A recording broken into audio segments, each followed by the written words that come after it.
আসসালামু আলাইকুম।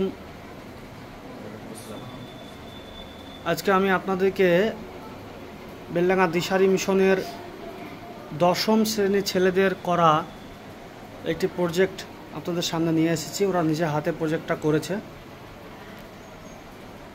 এই প্রজেক্টটাতে কি করা হয়েছে এবং কি কোন কোন বিষয়গুলোকে দেখানো হয়েছে সেটা আমরা নিজে মুখেই সেই ছেলেদের মুখ থেকে শুনে নেব। তোমার নাম কি? সোহেব রহমান। তোমার নাম? ফাতিন আফসার। তোমার? সোহেব আক্তার। আমি আহমেদ শেখ। আচ্ছা, এই প্রজেক্টটা তোমরা নিজেরা করেছো তাই তো? হ্যাঁ। দিশারি মিশনের যে বার্ষিক সাংস্কৃতিক অনুষ্ঠান হয় সেই অনুষ্ঠানে প্রদর্শন করার জন্য প্রজেক্টটা তোমরা নিজেরা করেছো। আচ্ছা, তুমি আমাকে একটু ভালো করে বিষয়টা বুঝিয়ে বলো তো যে এই প্রজেক্টটাতে তোমরা আসলে কোন বিষয়গুলোকে দেখাতে চেয়েছো এবং এই প্রজেক্টটার মাধ্যমে তোমরা সমাজকে কি বার্তা দিতে চেয়েছো? আসসালামু আলাইকুম। আমরা ক্লাস 10-এর ছাত্ররা মিলে একটা প্রজেক্ট তৈরি করেছি, যেখানে আমরা মূলত দেখাতে চেয়েছি যে গ্রাম এবং শহরের যে পরিবেশের মধ্যে যে পার্থক্যগুলো, সেই পার্থক্যগুলো আমরা সুন্দরভাবে ফুটে তোলার চেষ্টা করেছি।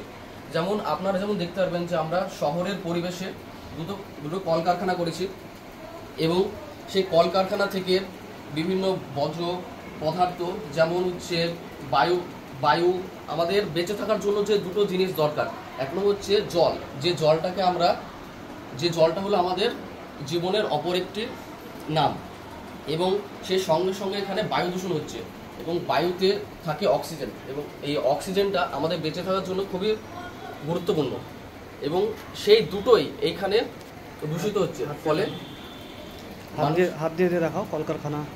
এই যে দুটো কলকারখানা, সেই কলকারখানা থেকে এই দিয়ে বায়ু দূষণ হচ্ছে, এবং এই কলকারখানার যে বজ্র পদার্থ, সেই বজ্র পদার্থগুলো এই নদী নালাতে মিশছে।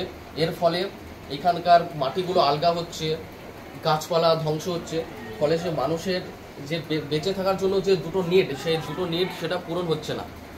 এবং তার পার্শ্ববর্তী অঞ্চলে আমরা দেখেছি গ্রামের পরিবেশ, এবং গ্রামের পরিবেশে আমরা দেখেছি সব সবুজে ভরা, এবং সেখানে সব সবুজে ভরা এবং মানুষদের জীবনযাত্রা খুবই সুন্দর। এই যে পুকুরটা আছে, পুকুরের জলটা অনেকটা পরিষ্কার, খুব পরিষ্কার, এবং এখানে কোনো দূষণের কোনো চিহ্ন মাত্র নেই। একটা স্বাস্থ্যকর একটা এনভায়রনমেন্ট। হ্যাঁ, এবং এই প্রজেক্টের মাধ্যমে আমরা আপনাদের একটি বার্তা দিতে চাই যে আমাদের উন্নতি দরকার, কিন্তু এমন উন্নতি করলে চলবে না যে সেই উন্নতি দ্বারা আমরা আমাদের নিজের যে আমাদের এই পৃথিবীটা আমাদের মায়ের মতো আগলে রেখেছে, সেই পৃথিবীটাকে আমরা ধ্বংস করে দিচ্ছি।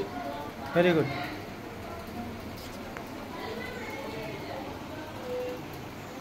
আর কিছু বলার আছে তোমাদের? যাক, তোমরা সমাজকে খুব সুন্দর একটা বার্তা দিয়েছো।